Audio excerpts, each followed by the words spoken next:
ओम शांति। आज 3 दिसंबर है। सुनते हैं बाबा के मधुर महावाक्य।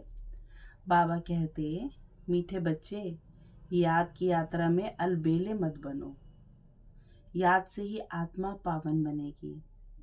बाप आए हैं सभी आत्माओं की सेवा कर उन्हें शुद्ध बनाने। प्रश्न है, कौन सी स्मृति रहे तो खान पान शुद्ध हो जाएगा? यदि स्मृति रहे कि हम बाबा के पास आए हैं सचखंड में जाने के लिए, वह मनुष्य से देवता बनने के लिए, तो खान पान शुद्ध हो जाएगा, क्योंकि देवताएं कभी अशुद्ध चीज नहीं खाते। जब हम सत्य बाबा के पास आए हैं सचखंड पावन दुनिया का मालिक बनने, तो पतित अशुद्ध बन नहीं सकते। ओम शांति। रूहानी बाप रूहानी बच्चों से पूछते हैं, बच्चे, तुम जब यहाँ बैठते हो तो किसकी याद में बैठते हो? किसको याद करते हो? अपने बेहद के बाप को। वह कहाँ है? उनको पुकारा जाता है ना, हे पतित पावन। आजकल सन्यासी भी कहते रहते हैं, पतित पावन सीताराम, अर्थात पतितों को पावन बनाने वाले राम आओ। यह तो बच्चे समझते हैं। पावन दुनिया सतयुग को, पतित दुनिया कलयुग को कहा जाता है। अभी तुम कहाँ बैठे हो? कलयुग के अंत में। इसलिए पुकारते हैं, बाबा आकर हमको पावन बनाओ। हम कौन हैं? आत्मा। आत्मा को ही पवित्र बनना है। आत्मा पवित्र बनती है तो शरीर भी पवित्र मिलता है। आत्मा के पतित बनने से शरीर भी पतित मिलता है। यह शरीर तो मिट्टी का पुतला है। आत्मा तो अविनाशी है। आत्मा इन ऑर्गन्स द्वारा कहती है, पुकारती है, हम बहुत पतित बन गए हैं, हमको आकर पावन बनाओ। बाप पावन बनाते हैं।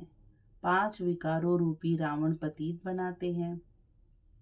बाबा कहते, बाप ने अभी स्मृति दिलाई है, हम पावन थे, फिर ऐसे 84 जन्म लेते लेते अभी अंतिम जन्म में हैं। यह जो मनुष्य सृष्टि रूपी झाड़ है, बाप कहते हैं, मैं इनका बीज रूप हूँ। मुझे बुलाते हैं, हे परम पिता परमात्मा, ओ गॉड फादर, लिबरेट मी।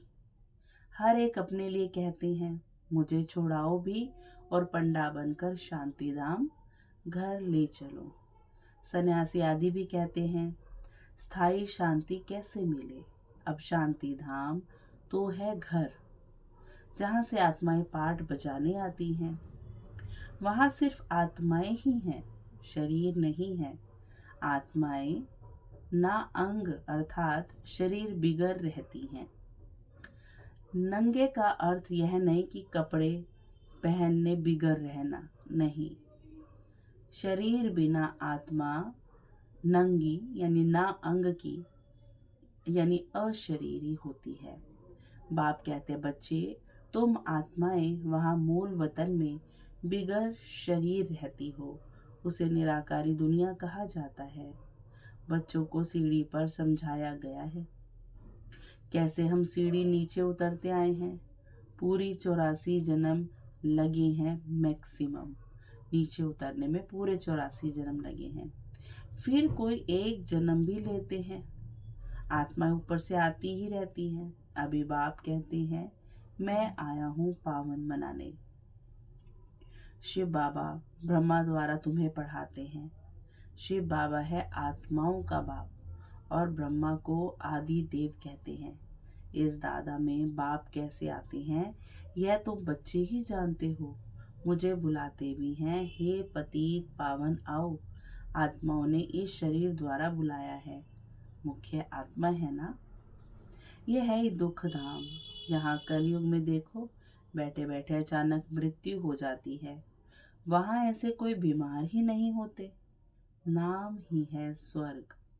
कितना अच्छा नाम है, कहने से ही दिल खुश हो जाता है।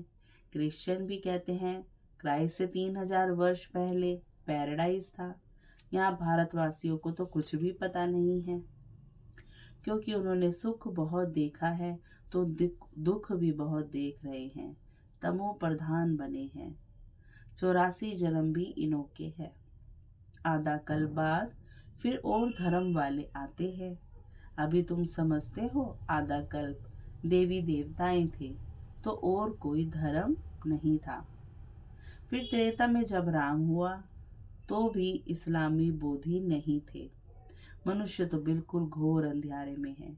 कह देते दुनिया की आयु लाखों वर्ष है, इसलिए मनुष्य मूंझते हैं कि कलयुग अर्जुन छोटा बच्चा है।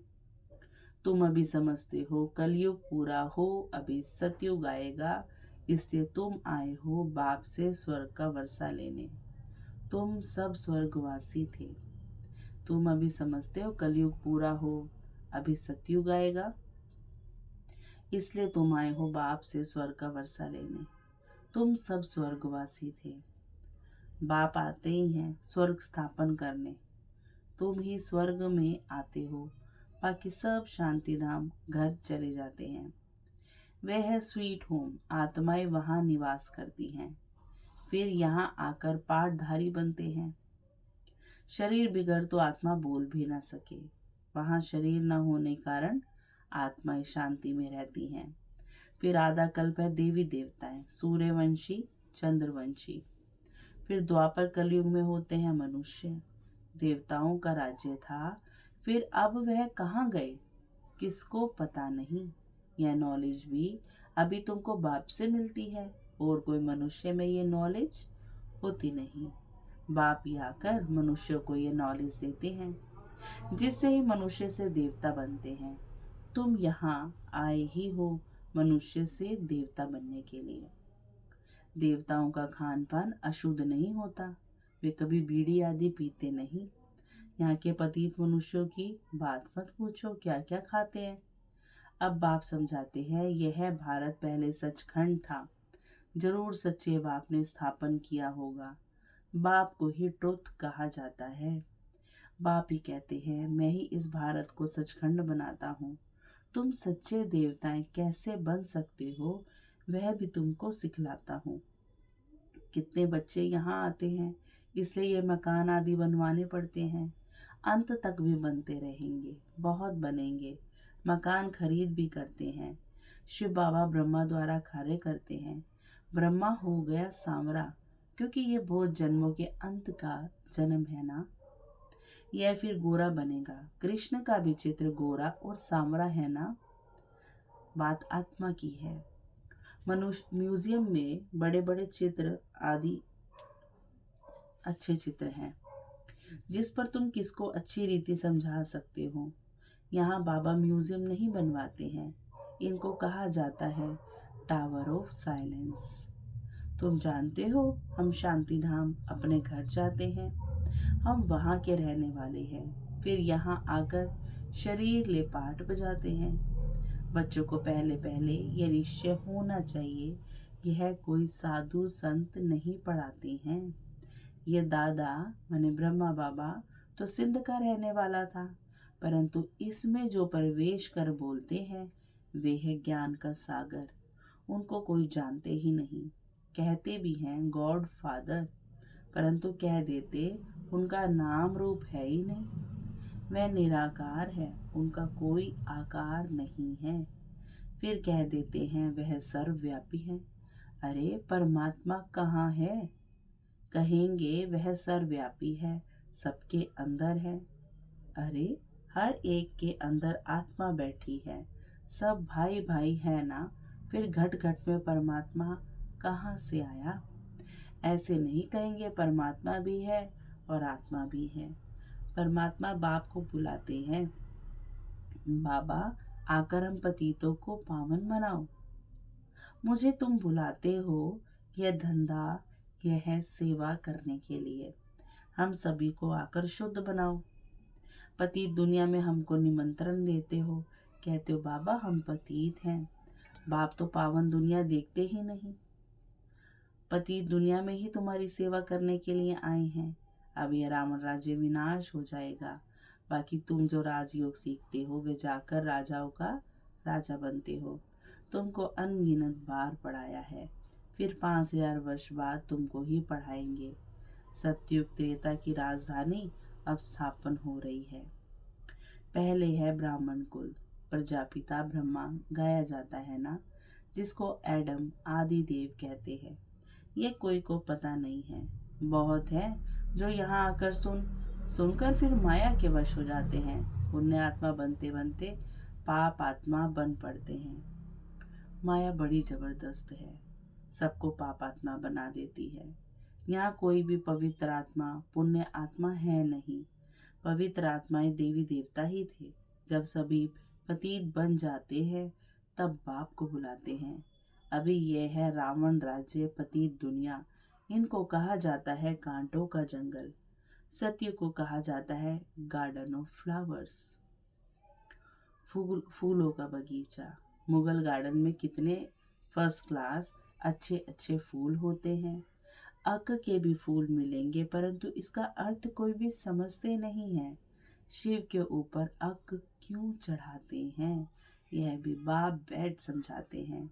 मैं जब पढ़ाता हूँ तो उनमें कोई फर्स्ट क्लास मोतिये, कोई रतन जोत, कोई फिर अक के भी हैं। नंबरवार तो है ना, तो इसको कहा ही जाता है दुख धाम, मृत्यु लोक। सत्युग है अमर लोक। यह बातें कोई शास्त्रों में नहीं है। शास्त्र तो इस दादा ने पढ़े हैं। बाप तो शास्त्र नहीं पढ़ाएंगे। बाप तो खुद सदगति दाता है करके गीता को रेफर करते हैं। सर्वशास्त्रमयी शिरोमणि गीता भगवान ने गाई है, परंतु भगवान किसको कहा जाता है यह भारतवासियों को पता नहीं है। बाप कहते हैं मैं निष्काम सेवा करता हूँ, तुमको विश्व का मालिक बनाता हूँ, मैं नहीं बनता हूँ। स्वर्ग में तुम मुझे याद नहीं करते हो। दुख में सिमरन सब करे, सुख में करे ना कोई। इनको दुख और सुख का खेल कहा जाता है। स्वर्ग में और कोई दूसरा धर्म होता ही नहीं, वह सभी आते ही बाद में है। तुम जानते हो अब इस पुरानी दुनिया का विनाश हो जाएगा। नेचुरल कैलेमिटीज, तूफान आएंगे जोर से, सब खत्म हो जाएंगे। तो बाप अभी आकर बेसमझदार से समझदार बनाते हैं। बाप ने कितना धन माल दिया था, सब कहाँ गया? अभी कितने इंसॉल्वेंट बन गए हैं। भारत जो सोने की चिड़िया था, अब वह क्या बन पड़ा है। अब फिर पतित पावन बाप आए हुए हैं, राजयोग सिखला रहे हैं। वह है हठ योग, यह है राजयोग। यह राजयोग दोनों के लिए है, वह हठ योग सिर्फ पुरुष ही सीखते हैं। अब बाप कहते हैं पुरुषार्थ करो, विश्व का मालिक बनकर दिखाओ। अब इस पुरानी दुनिया का विनाश तो होना ही है, बाकी थोड़ा समय है। यह लड़ाई अंतिम लड़ाई है। यह लड़ाई शुरू होगी तो रुक नहीं सकती। यह लड़ाई शुरू ही तब होगी जब तुम कर्मातीत अवस्था को पाएंगे और स्वर्ग में जाने के लायक बन जाएंगे। बाप भी कहते हैं याद की यात्रा में अलबेले नहीं बनो, इसमें ही माया विघन डालती है। अच्छा, मीठे मीठे से दे बच्चों प्रति मात पिता बाप दादा का याद प्यार और गुड मॉर्निंग। रूहानी बाप की रूहानी बच्चों को नमस्ते। हम रूहानी बच्चों की रूहानी मात पिता बाप दादा को बहुत बहुत याद प्यार और गुड मॉर्निंग बाबा, नमस्ते। फिर धारणा के लिए मुख्य सार है।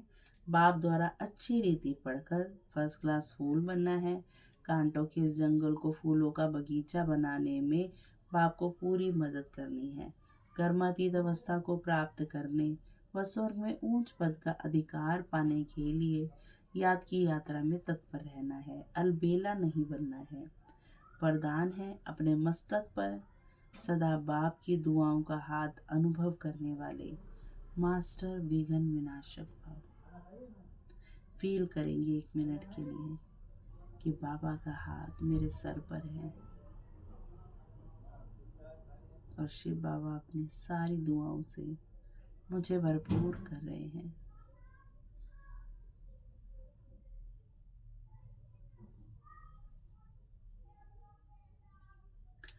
बाबा कहते गणेश को विघ्न विनाशक कहते हैं।